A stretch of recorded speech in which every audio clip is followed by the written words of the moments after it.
মাদকের ব্যাপারে হাদিসে কোনো শাস্তির কথা আছে কিনা?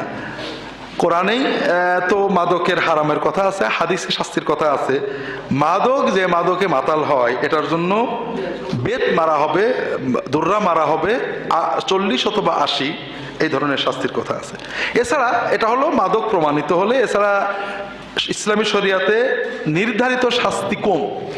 অধিকাংশ শাস্তি রাষ্ট্র এবং বিচারকের উপর ছেড়ে দেওয়া হয়েছে। এগুলোকে তাজির বলে, ছোটখাটো জেল, জরিমানা, অন্যান্য কিছু দেওয়া যেতে পারে। মহিলাদের পুরুষদের কোনো অনুষ্ঠান দেখা জায়েজ কিনা?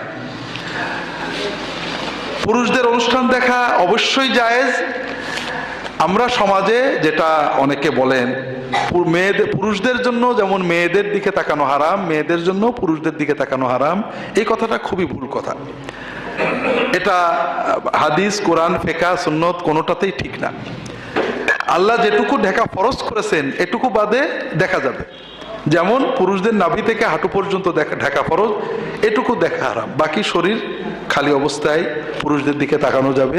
কারোর মনে খারাপ চিন্তা আসলে চক্ষু নত করবেন। রাসূলুল্লাহ সাল্লাল্লাহু আলাইহি ওয়াসাল্লাম ওয়াজ করতেন, মহিলারা সাহাবীরা থাকতেন। নবীজি নিজে মহিলাদের ভিতরে যেই দেন মাঠের ভিতর পরে যে ওয়াজ করতেন। আবু বকর, ওমর, ওসমান রাদিয়াল্লাহু আনহু খোলাফায়ে রাশিদের সময় মেয়েরা সাহাবীদের কাছে কথা বলতেন, প্রশ্ন করতেন পর্দা সহ। যখন ওমর রাদিয়াল্লাহু তাআলা খুতবা দিচ্ছেন, একজন মহিলা উঠে প্রশ্ন করলেন। স্বভাবতই এগুলো স্বাভাবিক, তারা দেখেছেন এবং দেখার ব্যাপারে কোনো শরীয়তে বিধিনিষেধ নেই, তবে পর্দার সাথে, শালীনতার সাথে। তাবিজ নেওয়া কি? তাবিজ নেওয়া অধিকাংশ হাদিসে শিরক বলা হয়েছে। পরবর্তী উলামায়ে কেরাম কোন কোন শর্তে তাবিজ জায়েজ বলেছেন, তবে তাবিজ না নেওয়া উচিত। তাবিজ না নিয়ে দোয়া, নিয়মিত দোয়া, সকাল সন্ধ্যার দোয়াগুলো পড়া এবং পানি পড়া, তেল পড়া, ঝাড়ফুঁক, এগুলো সুন্নাহসম্মত। কবরে বান্দাকে 3টা প্রশ্নের পরে আরো একটা প্রশ্ন করা হবে। প্রশ্নটা হলো, তুমি এইটা কোথা থেকে জেনেছো? হাদিসের দলিল আছে কিনা? ওই 3 প্রশ্ন যে হাদিসে, ওই হাদিসেই আছে, কোনো অসুবিধা নেই, সব হাদিসেই আছে।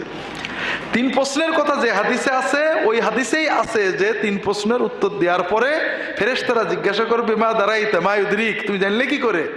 এটা ওই হাদিসেই আছে। কাজে এর জন্য নতুন হাদিস খোঁজার দরকার নেই, ওই সিয়াসেতটাই আছে, বিভিন্ন হাদিসে আছে, খুঁজে নিলেই পারবেন। যারা কোরআন অনুযায়ী বিচার করে না তাদেরকে ইসলামের বিধান কি?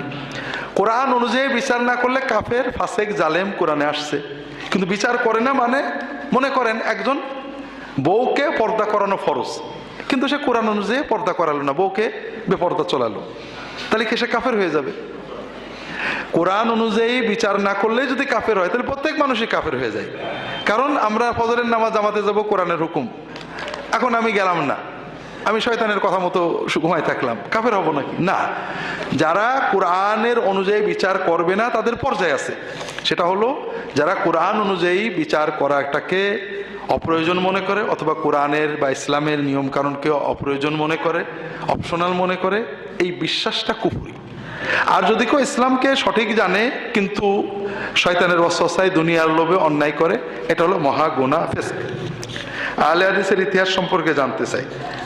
আহলে হাদিস ইতিহাস দিয়ে কি হবে? আমাদের দেশে আমাদের হানাফিরা আলেমরা বানিয়েছেন যে আহলে হাদিস ইন্ডিয়ার এক হিন্দু বানাইছে, আর আহলে হাদিসরা বানিয়েছে যে এই মাযহাব টাযহাবগুলো ওই কাফের মুশরিকরা, ইহুদিরা বানাইছে। এগুলো সব বাজে কথা। আহলে হাদিস এবং আহলে ফিকহ এটা কাদিম জামানা থেকেই ছিল, তাবেঈনদের যুগ থেকেই। আপনারা শাহ ওলিউল্লাহ মুহাদ্দিস দেহলভির ইনসাফ পড়তে পারেন। আমাদের ইমাম তাহাবি 325 হিজরিতে আবু হানিফার ছাত্রের ছাত্র মারা গিয়েছেন। তিনি লিখেছেন, উলামা উস-সালাফি মিন আহলিল হাদিস ওয়াল আসার ওয়াল ফিকহ ওয়ান নাযার। আমাদের উম্মতের উলামায়ে কেরাম 2 গ্রুপ, হাদিস এবং আসারের দিকে এক গ্রুপ মাইল, আরেক গ্রুপ ফিকহ এবং নজর। 2 গ্রুপকে মহব্বত করতে হবে, তাদের সম্মান করতে হবে, ভালোবাসতে হবে, কারোর বিরুদ্ধে কোনো খারাপ কথা বলা যাবে না। এটা আহলুস সুন্নাত ওয়াল জামাতের আকীদা। তার মানে এই যে হাদিসের দিকে যাওয়া, ফিকহের দিকে যাওয়ার প্রবণতা সবসময়ই ছিল। আবার আহলে হাদিস মানে ফিকহ নেই এরকম না। আমাদের সমাজে আহলে হাদিসটা মাযহাব হয়ে গেছে এবং হানাফিদের চেয়েও গোড়া হয়ে গেছে। আমি তো মনে করতাম আহলে হাদিস মানে আহলে হাদিস হাদিসের মতো উদার। আমরা সৌদি আরবের আলেমরা উদার, কিন্তু সৌদি আরবের আলেমরা যখনই একটা মাসলা বলেন যেখানে একাধিক বলে দেন যে ব্যাপারে আমাদের ইখতিলাফ আছে, আমি এটাকে রাজে মনে করি, উদারতা আছে, বিশেষ করে হাদিস যতক্ষণ আছে। কিন্তু আমি মনে করতাম আলে হাদিস এরকমই হবে। বাংলাদেশে আলে হাদিস দেখি মাশাআল্লাহ তাবারাকাল্লাহ, মানে হানাফি দেশে অনেক গোড়া, মানে একটা একটা একটা এর বাইরে যাওয়া যাবে না। কিন্তু হাদিসে দুটো আছে, এটা ব্যাখ্যা করতে হবে। যেমন সংশোধন হোক সবাই, এটা আমরা আশা করি। যেমন মনে করেন হাদিস দুটো আছে, ঘুরিয়ে ফিরিয়ে আর একটা সহিহ হাদিসকে ব্যাখ্যা করে ফেলা, এটা মাযহাবের কারণে করে, আহলে হাদিসরাও করে। আবার হাদিস জয়ীফ, ঘুরিয়ে ফিরিয়ে সেটাকে শক্ত বানানোর চেষ্টা করা, সহিহ হাদিসকে দুর্বল বানানোর চেষ্টা করা, এই একই অবস্থা। আবার কোনো হাদিসে নেই ইজতিহাদি মাসালা, যেমন একটা খুব মশহুর মাসালা আছে, নামাজের সেজদায় কুরআনের কোনো দোয়া পড়া যাবে না। এটা আমাদের দেশের আলে হাদিস কোন আলেম আগে বলছিলেন, কথাটা ভুল, একেবারেই গলত। কোরআন তেলাওয়াত করা যাবে না, কিন্তু কোরআনের দোয়া পড়াতে, নবীজি নিজের কোরআনের দোয়া পড়েছেন। এরপরে আলেমরা সৌদি আরবে বড় বড় হায়াত কেবার সবাই ফতোয়া দিয়েছেন, কোরআনের তিলাওয়াত করা যাবে না, কিন্তু কোরআনের ভাষা দিয়ে আল্লাহর সাথে কথা বলা যাবে। এখন সবাই জেনেছে, তারপরেও ঘুরিয়ে ফিরিয়ে ওই আগের আমাদের বাংলাদেশের আলে হাদিস আলেমদের ওই ভুল মসলায় টেকানোর চেষ্টা করছেন। এখনো অনেকে, কেউ আলহামদুলিল্লাহ বেরিয়েছেন। আমাদের দেশে আলে হাদিস উলামায়ে কেরাম ফতোয়া দিছিলেন যে কুরবানিতে ভাগ নেওয়া যাবে না, এটা ভুল মাসালা। সব মানে আমাদের বিশ্বের সকল আলেম, সৌদি আরব উলামায়ে কেরাম সহ বলেন না ভাগ করা যাবে। এখনো বাংলাদেশে আলে হাদিসের কোনো আলেম এই মসলা ধরে পড়ে আছেন, এটা ঘুরিয়ে ফিরিয়ে টেকানোর চেষ্টা করছেন। সূরা ফাতিহা নামাজে পড়তে হবে, এটা সহিহ হাদিসের কথা, কিন্তু ইমামের পিছনে যদি কেউ সূরা ফাতিহা না পায়, রুকুতে চলে যায়, রুকুতে গেলেও ওই রাকাত পাওয়া যাবে। এটা উম্মতের প্রায় ইজমা, চার মাযহাব সহ বড় বড় আলেম সবাই লিখেছেন। কিন্তু আমাদের দেশের কোনো আহলে হাদিস আলেম বলছিলেন না ওই রাকাত পাওয়া যাবে না, ওই রাকাত আবার পড়তে হবে সূরা ফাতিহা সহ। তো এটা হাদিসের আলোকে খুবই দুর্বল। এর বিপরীতে সহিহ হাদিস আছে যে মান আদরাকা রাকাতা ফাকাদ আদরাকাস সালাহ। আমি দেখছি কোন হাদিসটাকে দুর্বল বানানোর চেষ্টা করেন। ঈদের তাকবীর 6, 12 দুটোই সহিহ, 6গুলোকে দুর্বল বানানোর চেষ্টা করছেন। তো এই প্রবণতা হানাফিদের জন্য যেমন খারাপ, আহলে হাদিসদের জন্য তেমন খারাপ। তবে আমরা কর্মের সমালোচনা করব, কিন্তু হাদিস মানা খারাপ। হাদিস মানতে গেলে একজন আলেম, হানাফি আলেম বই লিখেছেন এই মাযহাব না মেনে হাদিস মানতে গেলে কি কি সমস্যা। কিন্তু মাযহাব মানতে গেলেও তো অনেক সময় মাযহাবের নামে শিরক চলছে, কুফরি চলছে, নানান মন্ডামি চলছে, এগুলো আমরা বলছি না। বিষয় হলো মাযহাব দিন পালনের উপকরণ, এটা উম্মতের ইজমা যে মাযহাবের মাধ্যমে হোক আর আলেমের মাধ্যমে হোক দিন পালন করতে হবে। যারা মাযহাব না মেনে হাদিস মানার কথা বলেন তারাও মাযহাব মানেন। কেউ আলবানীর মাযহাব মানেন, কেউ আব্দুল্লাহ জাহাঙ্গীরের মাযহাব মানেন, কেউ শেখ আব্দুর রাজ্জাক বিন ইউসুফের মাযহাব মানেন। তাকে একজন হুজুর ধরে নিয়েছেন, ব্যাস তিনি যা বলছেন তাই। কাজেই সাধারণ মানুষদের কোনো না কোনো একজন আলেমকে নিয়েই চলতে হবে, পদ্ধতি নিয়ে ঝগড়া করেন না। মানুষ ভুল করলে বলেন যে এটা ঠিক হলো না। কিং ফয়সাল অ্যাওয়ার্ড কি, প্রতি বছরে কি কিং ফয়সাল অ্যাওয়ার্ড দেওয়া হয়, এর সাল কেমন, মান কেমন। কিং ফয়সাল অ্যাওয়ার্ড প্রায় 30 বছর হয়ে গেল দেওয়া হচ্ছে। এটা বিশ্বের নোবেলের পরেই বড় প্রাইজগুলোর অন্যতম। প্রথমে এরা শুধু ইসলামী বিষয় দিতেন, এখন অন্যান্য বিভিন্ন বিষয় দেন। এর ভিতরে ইসলামী কিছু আছে, আরবি সাহিত্য, ইসলামী শিক্ষা, ইসলাম প্রচার, এটা 3টে আছে। এছাড়া চিকিৎসা বিভিন্ন বিষয় আছে। এটা টাকার অঙ্কও বিশ্বের সবচেয়ে বড় প্রাইজগুলোর একটা, মানের দিক থেকেও। আমাদের বাংলাদেশের একজন পেয়েছিলেন ডক্টর মোহর আলী, আমরা চিনি না, দুর্ভাগ্য আর কি। তিনি বাংলাদেশের মুসলমানদের ইতিহাস লিখে এই বইয়ের উপরে, এই গবেষণার উপরে অনেক বছর হয়ে গেল, তা তো মনে হয় 20 বছর হয়ে গেছে, তিনি কিং ফয়সাল অ্যাওয়ার্ড পেয়েছিলেন। আর এবারে ডাক্তার জাকির নেক পেয়েছেন। জি, কাপড় পবিত্র করার সঠিক বিধান কি? বিসমিল্লাহ বলা কি শর্ত? না, বিসমিল্লাহ বলা কোনো শর্তও না, কিছু না। কাপড় পরিষ্কার পবিত্র করার সঠিক বিধান হলো আপনি ভালো করে কাপড় পানিটা ধুয়ে সাফ করবেন, এটাই হলো সত্য। দেশের বর্তমান পরিস্থিতি সম্পর্কে কিছু বলুন। বর্তমান পরিস্থিতিতে আপনারা আল্লাহর কাছে দোয়া করতে থাকেন, কাঁদতে থাকেন। গীবত সম্পর্কে হাদিসে কি আছে? গীবত সম্পর্কে হাদিসে আসছে যে এটা জেনা করার চেয়ে বেশি কঠিন গুনাহ। কাজেই আল্লাহর হস্তে গীবত করবেন না। কোনো অনুপস্থিত মানুষের সমালোচনামূলক কিছুই বলবেন না কখনো। নেক কাজ করার জন্য চেষ্টা করে হঠাৎ গুনাহ হয়ে গেলে ফিরে আসার সময় লাগে, কি করব? গুনাহ হবে, এটাই তো স্বাভাবিক। একজন নিয়ত করলো যে আমি অজু সহ থাকবো, আলহামদুলিল্লাহ এখন থেকে অজু সহ থাকবে, তার মানে অজু কখনো ভাঙবে না, ঠিক না? হ্যাঁ, ভাঙবে না? তো অজু সহ থাকা মানে কি? অজু ভাঙলে আবার করে নিতে হবে, এই তো, নাকি অজু ভাঙবেই না? তা আমি মুত্তাক তাকওয়ার উপরে থাকবো মানে কোনো গুনাহ করবো না, এটা গলত কথা। মানুষ গুনাহ করবে না এরকম হয় না। আমি ভালো থাকার চেষ্টা করবো, ভুলে গেলে তওবা করবো, আল্লাহ নয় মাফ করে, আর করবো না। চেষ্টা করবো, যে কারণে হয়েছে বিশ্লেষণ করবো, অবহেলা করবো না। আল্লাহ আমার মন জানে আমি কতটুকু চেষ্টা করতে জানে। কাজেই আমরা বেপরোয়া না হই, হতাশ না হই। বিরাজ দিয়ে দাঁত মাজার হুকুম কি? সুন্নত না হলে কেন সুন্নত হবে না? আমি আসলে জানি না কেন সুন্নত, আমি মনে করি সুন্নত। ব্রাশ দিয়ে দাঁত মাজা মেশক দিয়ে মাজার মতোই অবিকল সুন্নত। এতে সুন্নত কম হবে মনে করার কোনো কারণ আমি পাইনি। কারণ যেমন তাহলে যদি এটা যদি কম সুন্নত হয়, তাহলে সাবান দিয়ে গোসল করলে সুন্নত আদায় হবে না, ওই বোরের পাতা দিয়ে গোসল করা জরুরি। বিষয়টা হলো যে এখানে এবাদত কি? এবাদত হলো নাজাফাত, পরিচ্ছন্নতা, আর মেসওয়াক হলো উপকরণ। তারপরে মেসওয়াক মানে কি? ওদুন ইস্তাকাবি, যে ডান্ডা দিয়ে দাঁত সাফ করে। সেটি ডান্ডা স্টিলের হতে পারে, নিমের হতে পারে, প্লাস্টিকের হতে পারে। 3 নম্বর হলো কাঁচা মেসওয়াক অবশ্যই ভালো, দাঁতের জন্য উপকারী, ফেলে দিতে হবে, রেখে দিলে ব্যাকটেরিয়া জন্মে। যারা কাঁচা নিম ইত্যাদি পাবেন ভালো, এটা ভালো সুন্দর যদি ব্যবহার করতে পারলে। তবে এর সাথে আজকাল পেস্টের মাধ্যমে যে সাবান দেওয়া হয় বিভিন্ন, এগুলোর মাধ্যমে দাঁতের আরো উপকার হয়। কাজেই মেসওয়াকের মাধ্যমে দাঁত ব্রাশ করলে যে পরিমাণ সুন্নত আদায় হয়, ব্রাশের মাধ্যমে দাঁত পরিষ্কার করলেও সেই পরিমাণ সুন্নত আদায় হবে। এটা নিয়ে টেনশন করার বা এর পার্থক্য করার কোনো কারণ আছে আমার নজরে পড়ে না। আমি এই হাউসনে 12-13 বছর আগে এটা লিখছি। জমি বন্ধক রাখার ব্যাপারে ইসলাম ব্যবহার করলে জমির মালিককে এর দাম দিতে হবে। এজন্য বন্ধক 2 রকমে হবে। অর্থাৎ আপনি 50,000 টাকা থেকে জমি নিলেন, যত বছর খাবেন, জমি ব্যবহার করবেন, চাষ করবেন, প্রতি বছর জমির লিজ বাবদ কিছু দিতে হবে। সেটা কম হতে পারে, দিতে হবে।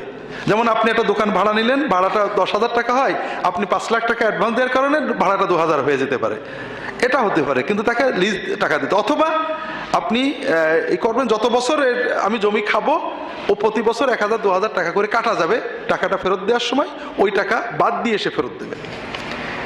অনেক সময় খাই খালাসি আমাদের দেশে আগে নিয়ম ছিল, 1 লাখ টাকার জমি নিয়ে গেল, প্রতি বছর 10,000 টাকা কাটা যাবে, 10 বছর পরও জমি ফেরত পাবে, এটা হতে পারে। ইসলামের আলোকে প্রচলিত পীর মুরিদি ব্যবস্থা কতটুকু গ্রহণযোগ্য? এটা আমার রাহে বেলায়েত, ইহিয়াউস সুনান, 2টো বইয়ে বিস্তারিত আছে। আসলে আমরা অনেক সময় সিস্টেমের সমালোচনা করি অথবা সিস্টেমকেই গুরুত্ব দিই। যেমন মাদ্রাসা একটা সিস্টেম, মাযহাব একটা সিস্টেম। এখানে এটা এবাদত না, এবাদত হলো দিন পালন করা, দিন শিক্ষা করা। এই জন্য অনেকে বলে পীর মুরিদি ফরজ, এটা গলত কথা এবং ইমান বিধ্বংসী কথা। কারণ নবীজি সাল্লাল্লাহু আলাইহি ওয়াসাল্লাম যেটা দেননি, করেননি, করাননি, এটা তো হয় না। আবার পীর মুরিদি করলেই খারাপ, এটাও ভুল কথা। আমাদের মানদণ্ড হবে সুন্নাহ। পীর মুরিদি যদি সুন্নাহ সম্মত হয়, পীরের সোহবত নেওয়া সুন্নাহ সম্মত, কিন্তু বর্তমান প্রচলিত যে ব্যবস্থা, এটা অধিকাংশ সময় শিরক কুফর ছড়ায়। সুন্নাতের আলোকে জানার জন্য ইহিয়াউস সুনানের পীর মুরিদি অধ্যায়, রাহে বেলায়েতের সোহবত অধ্যায় পড়লে পাবেন। হাদিস শরীফে আসতে প্রশ্ন হলো যে মেয়েদের জন্য অভিভাবকের অনুমতি ছাড়া বিবাহ করা বৈধ কিনা। হাদিস শরীফে আসছে মেয়েরা অভিভাবক ছাড়া বিয়ে করলে বাতিল। এজন্য অধিকাংশ ফকিহ বলছেন মেয়েদের জন্য পিতা মাতা বা অভিভাবকের অনুমতি ছাড়া বিবাহ হবে না, অবৈধ। তবে এর বিপরীতে একটা হাদিস আছে, আল আইয়ামু আহাক্কু বিনাফসিহা ওয়াল বিকরু তুস্তামার। বয়স্ক মেয়ে নিজের ব্যাপারে সিদ্ধান্ত নেওয়ার অধিকার তারই বেশি। কুমারী মেয়েদেরকে অনুমতি নিতে হবে, এই হাদিসের অর্থ। এই হাদিস থেকে অনেকে বলেন মেয়েরা বড় হয়ে গেলে যদি নিজেরা বিয়ে করে হয়েও যেতে পারে। তবে সর্ব অবস্থায় মেয়েরা পিতামাতার অনুমতি ছাড়া বিয়ে করবে না। প্রশ্ন হলো যারা বেরিয়ে যেয়ে বিয়ে করে বৈধ হয় কিনা। বৈধ না হওয়ার সম্ভাবনা প্রচুর থাকে, কারণ হাদিসের আলোকে অধিকাংশ ফকিহ বলেছেন বিয়ে হবে না। এই জন্য আরো একটা সমস্যা থাকে, মেয়েরা আবেগী, অনেক সময় ভুল সিদ্ধান্ত নেয়, পরে আজীবন কষ্ট পায়। আর আমাদের সমাজের আর একটা সমস্যা আছে, অভিভাবকরা মেয়েদের চয়েসের মূল্য দেয় না। নিজেরা তো বিয়ে দেবেই না, ছেলে মেয়ে চয়েস করলে তখন খেপে, ওইটা বিয়ে করা যাবে না। আরে মেয়ে কেন বিয়ে করা যাবে না? তারা চয়েস করেছে, তাদের পথে এগোতে দেন আপনি। তো এই জন্য পরিবারেরও দায়িত্ব হলো, আমরা মেয়ে ছেলে মেয়েদেরকে ফেলে দিয়েছি, তাদের বেহায়া বেপর্দা চলতে দিচ্ছি, তাদের ভিতরে আন্তরিকতা সম্পর্ক জন্ম নিয়েছে, আপনি আপনার কারণেই জন্ম নিয়েছে, ও তো ঘরেতে দৌড়ে যেয়ে করিনি, আপনি তাকে ছেড়ে দিয়েছিলেন। কাজেই কোনো মেয়ে বা ছেলে যদি পছন্দ করে এবং সেখানে ধর্মীয় দিক থেকে কোনো বাধা না থাকে, তাদের পছন্দকে অনার করা আমাদের দায়িত্ব। এবং ছেলে মেয়েদেরও দায়িত্ব পিতামাতার মত ছাড়া বিবাহ না করা, কারণ আমাদের ওই 20-25 বছরের চয়েস অধিকাংশ সময় ভুল হয়। পিতামাতা খোঁজ খবর নিয়ে যদি দেখে যে পরিবার পরিবেশ ভালো, তাহলে ওটা ভালো হয়। একটা ছোট্ট মজার কথা বলি, আমাদের ঝিনাইদহেরই এক ভাই দুবাই থাকেন, ওনার বস ফিলিপিনো, ওনার শালার বিয়ে হবে, আমেরিকায় থাকে শালা। তখন বিয়ে টিয়ে ঠিক হয়েছে, শালা এসে বিয়ে করবে, বসকে বলেছে ছুটিতে যাব, আমার শালার বিয়ে। শালার বিয়ে কবে? বলে শালা আমেরিকায় শ্বশুর শাশুড়ি বিয়ে ঠিক করেছে। বলে হ্যাঁ, তোমাদের দেশে বিয়ে ঠিক হয়, ছেলে মেয়ে দেখিনি এখনো, 2-1 বছর একসাথে থাকিনি, এ কেমন কথা? এ কেমন কথা? বিয়ে হবে, ছেলে মেয়ে জানবে, জেনে শুনে বুঝে, বাপ্পা ঠিক করে বিয়ে হয়ে গেল, ছেলে মেয়ে একটু জানবে না? এই তোমরা তো সেই বন্য যুগে আছো। তো আমাদের ওই ভাই বুদ্ধিমান, উনি বলছেন, জাসাদ বলো তো, তোমরা ফিলিপাইনে বা অন্যান্য দেশে তো দেখে শুনে একেবারে অন্তত 1 বছর 2 বছর পরস্পরে দেখা সাক্ষাৎ পরিচয় করেই বিয়ে করো, আর আমরা না করেই করি। আমার বউ তো বিয়ের আগে দেখিনি। তালাক কোন দেশে বেশি বলো তো? তখন আর ফিলিপিনো কথা বলে না। তোমরা এত দেখে শুনে বিয়ে করো, তারপর তালাক হয় কে? আর না দেখে শুনে বিয়ে করে তাও তো করে ভালোই চলে, কারণটা কি? কারণ ও তখন কথা বলতে পারে না ফিলিপিনো, তখন ওই বাংলাদেশি ওই ভাই ব্যাখ্যা করছে, দেখো আমাদের চয়েস আছে, সব আছে, চোখ আছে, অভিজ্ঞতা, আমাদের অভিজ্ঞতা নেই। আর আমাদের বাবা মায়ের অভিজ্ঞতা আছে, তারা বিয়ে করেছেন, সংসার চালাইছেন, সংসার চালা আমাদের বড় করেছেন, 50 বছর অভিজ্ঞতা আছে। আর আমরা নতুন, আমরা পারিবারিক জীবন চিনি না, এই জন্য আমাদের আবেগ আছে, চোখ আছে, অভিজ্ঞতা নেই। আর বাবা মায়ের অভিজ্ঞতা আছে।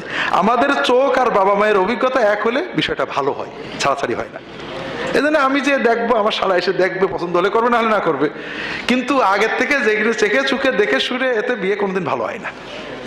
তো এই জন্য এই বয়সের চয়েস অধিকাংশ ক্ষেত্রে ভুল হয়। দুটোর সমন্বয় দরকার। যারা আগে বিয়ে করে ফেলেছেন, বাবা মার না বলে, তারা বাবা মার অনুমতি নেবেন। আশা করা যায় না জানার কারণে বিয়ে হয়েছে, হয়ে যেতে পারে, তবে বিষয়টা জটিল। আত্মহত্যাকারীর জন্য দোয়া করা খুবই জটিল, কারণ আত্মহত্যা মূলত একটা কুফরি কাজ, আল্লাহর রহমত থেকে নিরাশ হওয়া। ইয়াদুল্লাহ ফাওকা আইদিহিম, এটা দ্বারা বোঝায় সাহাবীরা নবীজির হাত রেখেছেন। আর আপনি বললেন হাত দিয়ে বায়াত হননি, একটু আগে কি বললাম বুঝতে পারেননি? সাহাবীরা বায়াত হতেন, নবীজি বায়াত নিতেন, আবু বকর ওমর রাষ্ট্রপ্রধান বায়াত নিত, কোনো পীর সাহেব মুরিদের বায়াত নিত না। খুব ভালো করে বোঝেন, আবারও বলি, আমি তো এটাও বলেছি, রাসূলুল্লাহ সাল্লাল্লাহু আলাইহি ওয়াসাল্লাম বায়াত নিতেন। আর রাসূলুল্লাহ সাল্লাল্লাহু আলাইহি ওয়াসাল্লামের হাতে হাত দিয়ে মুরিদ হয়েছে, হাত ধরেছে, সেও জান্নাত পাবে না, এরকম লোক ছিল, বললাম না? কাজেই রাসূলুল্লাহ সাল্লাল্লাহু আলাইহি ওয়াসাল্লাম বায়াত নিতেন, রাসূলুল্লাহ সাল্লাল্লাহু আলাইহি ওয়াসাল্লামের পরে রাষ্ট্রপ্রধানরা বায়াত নিতেন, কোনো পীর কখনো বায়াত নেয়নি, রাষ্ট্রপ্রধানরা বায়াত নিয়েছেন। আল্লাহ দিনের সকল আলেমদেরকে তৌফিক দেন, মাফ করে দেন। তাহাজ্জুদ নামাজের সিজদায় মনের কথাগুলো বাংলায় আল্লাহর কাছে বলা যাবে কিনা? আরবি সুন্নত দোয়া মুখস্থ করবেন, চেষ্টা করবেন, না হলে মাসনুন দোয়ার বাক্য আরবিতে যতদিন শেখানো হয় ব্যবহার করবেন, চেষ্টা করবেন সুন্নত শব্দ দিয়ে দোয়া করার। সহিহ বুখারীতে উল্লেখ আছে, তাহাজ্জুদ নামাজে দাঁড়িয়ে বলেছেন, তুমি আল্লাহ, তুমি, তোমার রাসূল, জান্নাত জাহান্নাম কিয়ামত প্রতি ঈমান আনলাম। প্রশ্ন হলো, উক্ত কথাগুলো তাকবীর বলার পর বলতে হবে? তাকবীর বলার পরে অনেক সানা আছে, যেটা আমরা সানা বলি, আমার রাহে বেলায়েতে অনেকগুলো পাবেন, বিভিন্ন সানা বিভিন্নভাবে বলবেন। নফল রোজা রাখার জন্য মাসের কোন কোন দিন গুরুত্বপূর্ণ? নফল রোজা রাখার জন্য মাসের 13, 14, 15 আর সপ্তাহের সোম এবং বৃহস্পতিবার সবচেয়ে সুন্দর, এগুলো সুন্নাত, চেষ্টা করবেন। আল্লাহ তৌফিক দান করুন, আমিন।